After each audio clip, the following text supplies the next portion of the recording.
Guys, I'm really happy to be here tonight in my hometown. Hold on. This was a dark place for a long time for me. And now I can come here and bring some light and joy, hopefully, to the community. And I'm absolutely honored to get to be here to help kick off the first annual Overdose Awareness event here. And I'm so happy to see all these faces uniting for this cause. So there we go. I'm going to tell you a little bit about myself for those who may not know. My name is Whitney King. I was born and raised here. I have 4 beautiful children. I have a husband, was married twice. My husband was also an addict. And just in case you get lost along the way, that gives you a start. So growing up, I lived in a home that looked pretty on the outside. You know, the white picket fence looked like things would be perfect, but on the inside there was a lot of dysfunction.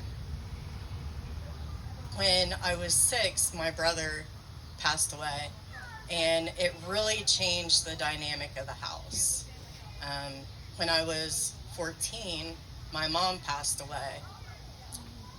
Really changed the dynamics of the house. My mom, she was a secretary, and she was an absolute angel in my eyes.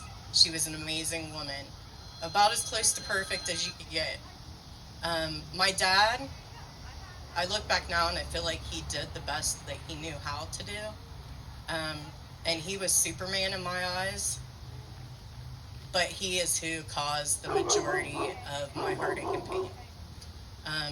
I struggled with feeling inadequate, like I was never enough, and I just wanted to feel like he loved me as much as I loved him, and it just really, it was kind of love and condition, you know. So that really started the ball, and the signs of addiction, the behaviors were there. You know, I started with alcohol. I was at a very young age. I was a blackout artist. I was really good. I mean, Doug knows that I might have rebelled a little bit, but I do believe that most of that rebellion was trying to get that attention that I was lacking. I was rebelling because I didn't know what to do with the feelings I was feeling inside. I also was seeking love and attention in very unhealthy ways, very unhealthy, in ways that, when it was all said and done, made me feel much worse than what I went in feeling. So being that my dad was a police officer, you know, I didn't dabble in drugs then because I was scared to. You know, my dad was a cop and he hated drugs, and I just wanted to please him. So that's one thing I stayed away from. When I was 19, I had my first child, and I had a C-section, so I had Percocets before and did fine. When I was 20 and my son was 9 months old, my dad died. Superman was gone, and both of my parents were now gone, and I was devastated and I was lost. About 2 months after he passed away, I got sick. So I went to a quick care, and the doctor prescribed me Percocets and an antibiotic for strep throat. And had I known what was about to happen, I would have never taken that prescription. But that time taking the Percocets, it triggered something in me. It felt different this time. I realized that I didn't hurt, that I was numb, that I was happy, and I struggled with happiness. And that's where it really kicked off, and it didn't stop.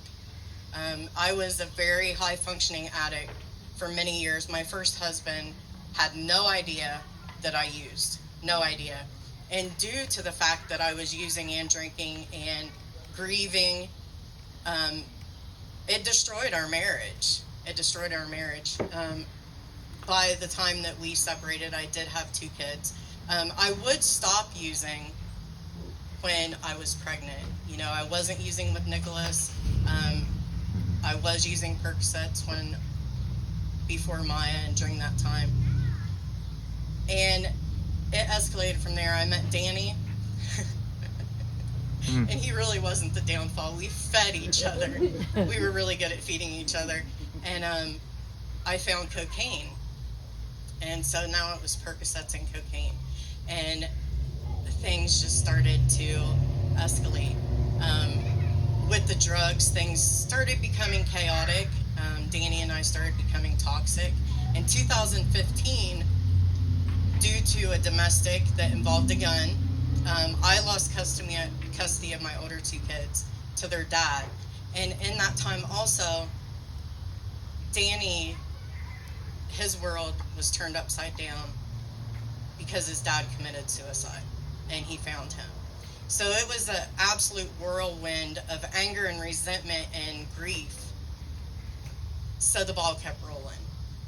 And it wasn't long after that we discovered meth, and Danny fell in love with meth because he didn't have to sleep then, and he didn't have to see those repeated visions that he saw of his dad. And Danny became a real monster on meth. He was so angry, and I look back now and I see, you know, maybe why, but I didn't understand then, and it was rough. It was a rough way to go. I found heroin. Pills got really hard to find because people were getting their prescriptions cut off because of pill counts. And so the prices of them also were going up. So I found heroin. It was much cheaper and the high was much better. And I still was pretty functionable. You know, I didn't do heroin to fall on my face. I did it because it gave me that boost like Percocets did of happiness and of energy. And but it didn't take long for people to start figuring out what was going on. The meth and the heroin really started to turn our lives upside down. And we couldn't see it. You know, I'll speak for myself. I become everything that I said I would never be, and I did everything that I said I would never do. I was an addict for a total of 16 years, and the last 3 years of my addiction, I had found fentanyl. Fentanyl was my absolute demise. It totally stole my soul. It took everything, absolutely everything from me. We were homeless. We were toxic. We were violent. We're talking violence that involved hammers and you name it. You know, it's a wonder that we're still standing here today. It led to many trips to jail for Danny. Danny didn't do fentanyl. Danny was only meth, but that was plenty for him. There were frequent trips to jail due to our fighting. And the last trip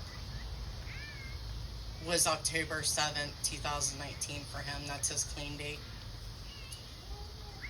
10 days later, I was, of course, homeless, and I had my 2 young kids with me, thinking that I was being a good mom because I kept them with me.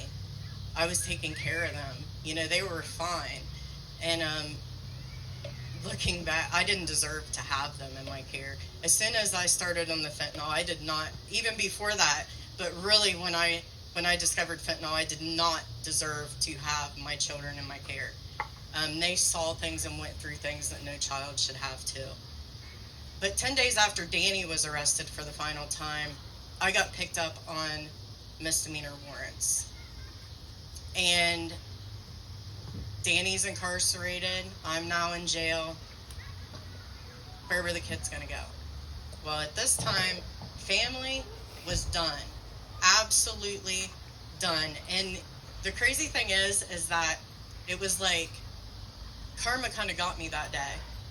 Karma really got me that day because out of anger and because I had become such a piece of crap of a person, I went and robbed my mother-in-law.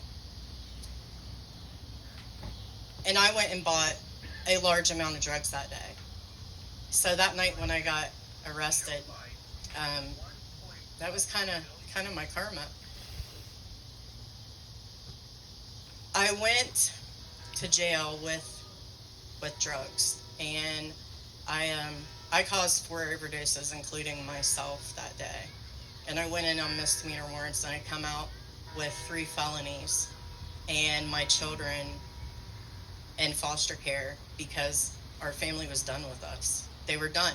It was nothing against my children, but they knew that if they took the kids, that I was going to get out of jail because Danny was facing prison time. He wasn't going anywhere, but I was going to get out in a short time, and they knew that I was going to come get those kids and go back and do the same thing over again. They were right. They were 100% right because I didn't have a problem. There was not, I did not have a problem. I had my drug use under control. So I got out 15 days later, and I found out my kids were in foster care while I was in the hole at regional jail. One of the COs, and some of them are nice and some of them are not, and you're an inmate, so I mean, what do you expect, I guess. But she come and knocked on my door and told me very unkindly that my kids were in foster care, and she took off and walked away, and I absolutely lost it in there. So I get out, and instead of doing what you would think I would do or should do and get myself together, seek help, and start fighting to get my kids back, I did the absolute opposite. My caseworker got in contact with me, and she even told me, Whitney, you don't have to pass a test. As long as you're not completely intoxicated, you can still see your kids. But I didn't trust her and I didn't believe her. So I ran. And I ran for the next 4 months. Danny didn't end up going to prison. He got out of jail. And when he was in jail, I left him high and dry. We were toxic. It was violent. We couldn't stay away from each other. But we didn't like each other either, so I left him high and dry. There was no phone calls, there was no letters, there was no nothing, no contact whatsoever. And I was living in dope house to dope house, just bouncing around. And he got out of jail, and he tracked me down. And it took him about 3 weeks to get me to communicate with him. He would send message after message after message telling me, Whitney, I'm done using. I'm finished. I want to have a life with you. I want to have a different life with you. I want us to have a good life together. And I'm like, what a joke. He's never going to change. It's just a trick, And I felt that way about him because I had no desire at that point in time to change. So how could he? So eventually I did start communicating with him. And, I still wasn't really buying it, and I really didn't care. I was in a place where I could get as high as I want and frequently as I wanted, and he didn't like me doing that stuff. I could do meth, but I couldn't do opiates. So I really didn't care what he had to say at that time. And one day he sent me a picture of me and my 4 kids, and he said, Whitney, you could have this again. You could have this again. Let me help you. And those 4 words that he said at the end was something that nobody had said to me, ever said to me. And it kind of got my mind working, that meant something that he said that. And some of you might look and be like, well, yeah, that was your husband, he should say that. No, he got out of jail. He was sober. He had a plan, he was getting his life together, and I was out there laying in a dope house a complete wreck. He could have went on with his life, but he didn't. He worked and worked to show me that my life was worth living, that I was loved, and that he cared, and my kids cared. But that picture that he sent me, it didn't have the effect that it should have. It had the opposite effect. I already felt worthless. I was in a hole that I didn't know how to get out of. It was just very, very dark. And that picture, instead of making me bounce up and be like, yes, let's do this, it did the opposite. And I took enough drugs back that day that I knew that it would be a lethal dose. And the house that I was at, everybody would get together and they would go to get supplies because, they were pushing drugs out of the house. They'd get supplies and come back, and usually I went with them, but I was staying behind this time because I was done. I was done. I wasn't going to hurt anybody anymore. I was nothing but a disappointment. I repeatedly let my kids down the last 4 years of my addiction. I lost them. Now I didn't even have them. So I wrote them a letter, and Danny a letter, and I decided that, when everybody left, I was going to take that lethal dose. And eventually I felt that the cops would get the letters to where they needed to be. So the house emptied, and I was filled with getting ready to empty, and I was filled with this excitement, this rush, because this pain was going to be over. It was going to be done. I was going to hurt everybody one final time, and they'd never have to hurt again. They'd get over it. I was a piece of crap, so no big deal. And when the house emptied, instead of going and taking that lethal dose, I ripped up that letter, and I picked up the phone, and I called Danny. And I said, come get me. And little did I know that when I did that, he was at a pastor's house. Many of you probably know him, Dwayne Hosteller, or however, yes. He, out of his desperation and not knowing what to do and fearing that I was going to die, and I was pretty close to it. My last 4 months of using, I overdosed 6 times. He went to him to talk to him, and before he left, they prayed together. Danny made it less than 2 miles down the road, and I called him and said, come get me. If that's not God, I don't know what is. And I didn't know that then. I couldn't have seen it if I wanted to. I was so far from God, living in darkness and sin. I resented God, so I couldn't see that. So Danny came and got me, and for the next month, we couldn't go to Debbie's house because I had done the absolute unthinkable to her. I never stole from anybody when I was using. I didn't. I stole from stores and would take it to the drug dealer, but I never stole from anybody. And I did her. So we couldn't go there. And Danny, just getting out of jail, he didn't have anything, He didn't even have a job yet. So we went to another dope house, and that's where we stayed for the next month. While we were trying to figure out, I didn't even have an ID. I had nothing but clothes that fit in a laundry basket. That's all I had to my name, and some collaring books because I collared. And so he stayed clean. He stayed clean, and he started working odds and end jobs with Jeremy Coleman, actually, doing flooring, and every dime he made, fentanyl, heroin makes you sick, Percocets make you sick, but fentanyl is a whole different level of sickness.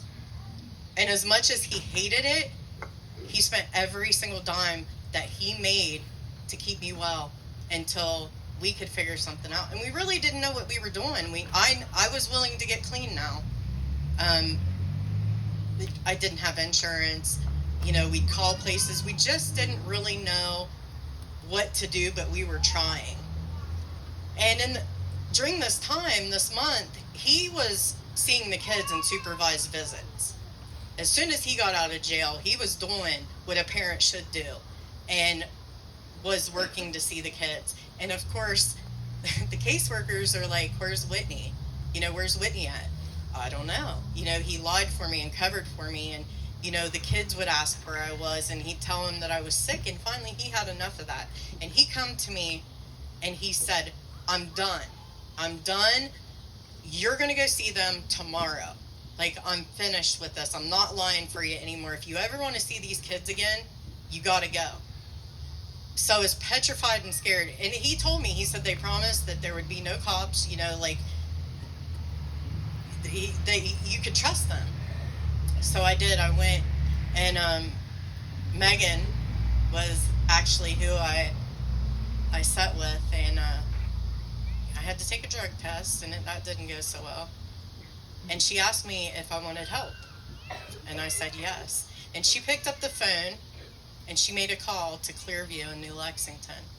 And she got off the phone, and she said, you can go this afternoon. And I was like, oh, I can't go this afternoon. I can't do that. I got to get stuff ready, And I think she kind of felt like I wasn't going to, which I could see why. She said, how about 9 o'clock in the morning? I said, I'll be there. So February 19th, 2020, I got high for the last time. And I walked into Clearview in Perry County, and I started my journey into recovery. From Clearview, I went to Stanton Villa. It's a 42, 45-day program, just depends. I stayed for 15 days. I would not advise that. My third day in Stanton Villa, each day they took you to an AA meeting. And there was a lead speaker at this meeting, and everything she was saying was just hitting me in the chest, and I was sobbing, like I was bawling. And the only one, I was a wreck. And I went back to Stanton Villa, and I was in my room, and I was like, I'm sitting here clean, but how am I going to stay this way? How am I going to live clean? I've been high my whole adult life. Like, how am I going to do this? So now I'm filled with fear and anxiety and doubt. And like I said, I was so far from God. I resented him so much. And that night, I dropped to my knees and I looked to the sky and I pleaded, God, if you are real, if you can hear me, I don't even know if I'm doing this right. Please take this from me. I can't take it anymore. I want to be normal, whatever normal is. Please help me. And I went to sleep that night, cried myself to sleep that night, fetal position with my blanket up by my face. And I woke up the next morning, and I can't even put into words the peace that had come over me. There's no way to put it into words, other than the fact that the weight had been lifted. I felt like I could spread my wings. Yeah. Like I was okay. I was okay. All that doubt and that fear, it was gone. And I was like, hey, I can do this. I can do this. Maybe he answered my prayers. Maybe he really did. Maybe this is God. So, like I said, I spent 15 days in a 42-day program. I was a wreck one day because I was homesick for a home that didn't even have. I think I was homesick for Danny. And I made him come get me. And he did so, scared to death, because he was comfortable. He knew I was safe in there. And here I was coming out. Again, he didn't know what we were going to do because he had just got an actual real job just a couple of days before that, hadn't even got his first paycheck yet. And me leaving was a very selfish thing to do, especially putting him in that position. And he didn't want to bring me back here. He did not.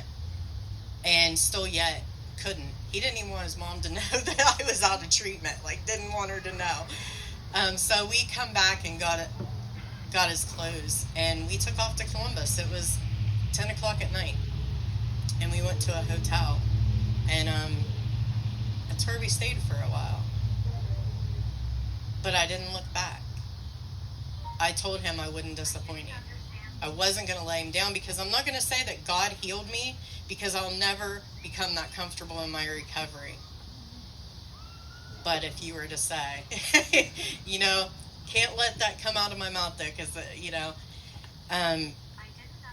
he saved me.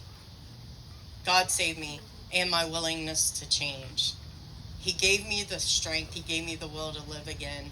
He grabbed my hand, and he pulled me out of that fire. And the crazy thing is that Danny and I were enemies. We were toxic. It was terrible. It was scary.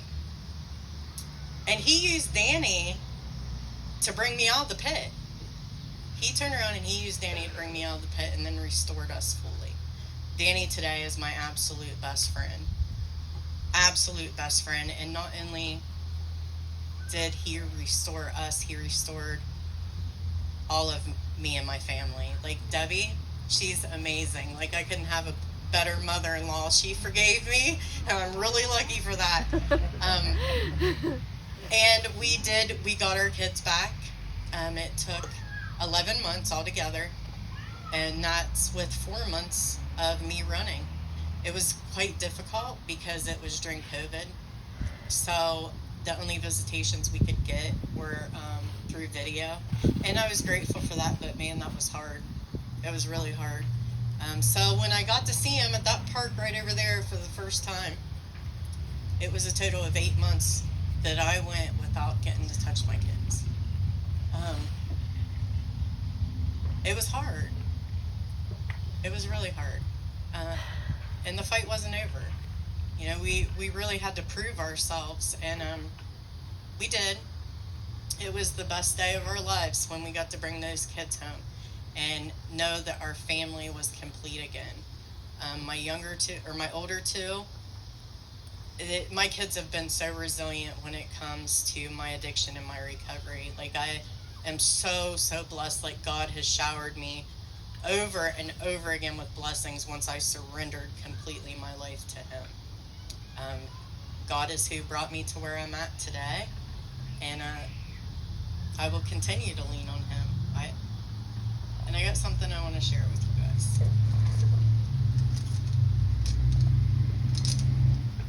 Dear Fentanyl, sometimes I miss you, but we will never be together again.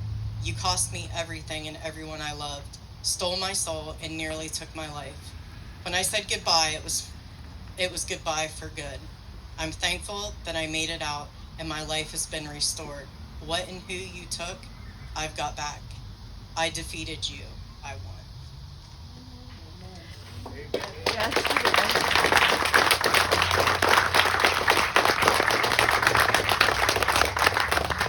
And before I hand this back over, I just want to say that no matter how dark it is, there's always hope. There's always hope.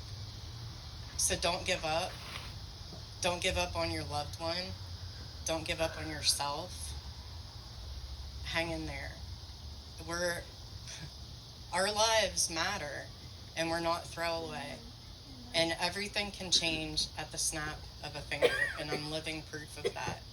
And I hope that me giving back today, like I take my TikTok, my Facebook, everything is recovery, and God leads me. I'm just along for the ride these days.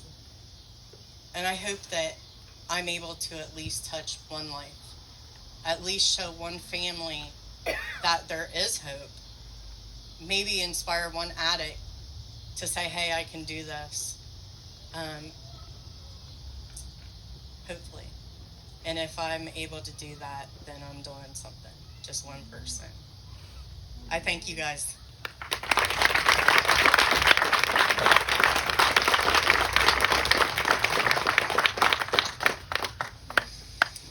If you didn't know already, that's why everybody's eyes sparkle.